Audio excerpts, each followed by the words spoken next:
வணக்கம்.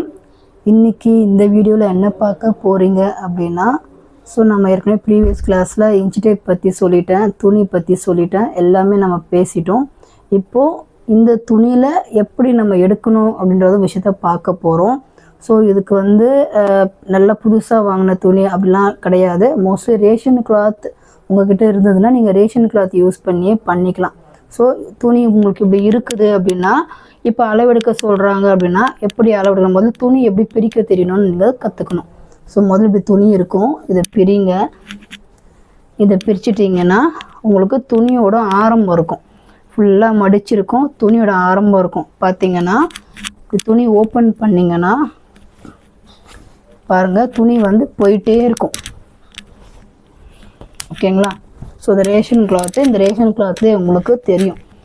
இந்த மாதிரி துணி போயிட்டே இருக்குது பார்த்தீங்களா? இதுதான் ரன்னிங் கிளாத்து. எவ்வளோ மீட்டர் வேணாலும் துணி உங்களுக்கு போயிட்டே இருக்கும். பட் இங்கே பார்த்தீங்கன்னா இங்கேருந்து இங்கே வரைக்கும் உங்களுக்கு துணி ஒரு லெவலில் கான்ஸ்டன்ட்டில் இருக்கும். நான் ஏற்கனவே உங்களுக்கு நான் சொல்லியிருக்கேன். இந்த மாதிரி ரேஷன் துணியில் பார்த்தீங்கன்னா உங்களுக்கு கிட்டத்தட்ட 44 தான் இருக்கும். உங்களுக்கு பிரெத்து பார்த்தீங்கன்னா 44 கிட்ட இருக்குது.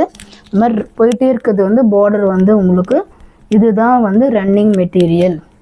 அதே மாதிரி துணி அளவெடுக்க சொல்கிறாங்க அப்படின்னா, துணியோட இந்த பகுதி இங்கெல்லாம் அளவெடுக்கக்கூடாது.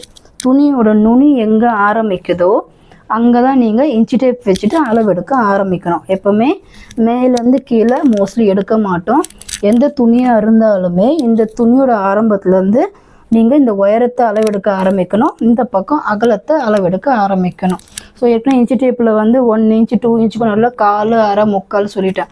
இப்போ உங்களை 10 இன்ச் எடுக்க சொல்கிறாங்கன்னா இங்கேருந்து நீங்கள் இப்படி 10 இன்ச் இப்படி வச்சு மார்க்கர், இதுதான் மார்க்கர், இதை வச்சு நீங்கள் கரெக்டாக அந்த 10 இன்ச்சு இப்படி மார்க் பண்ணணும். ஓகேங்களா? அந்த 10 இன்ச்சு அதே மாதிரி மார்க் பண்ணிகிட்டே வரணும் நீங்கள்.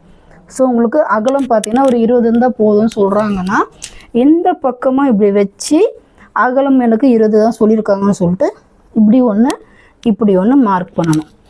இதுதான் உங்களோட இது உயரம். இந்த ஏரமாக் போட்டது உயரம், இந்த பக்கம் இருக்கிறது உங்களுக்கு அகலம். இப்படி தான் உயரம் எடுக்கணும், இப்படி தான் அகலம் எடுக்கணும். இந்த பீஸை தான் கட் பண்ணணும். ஓகேங்களா? தேங்க்யூ.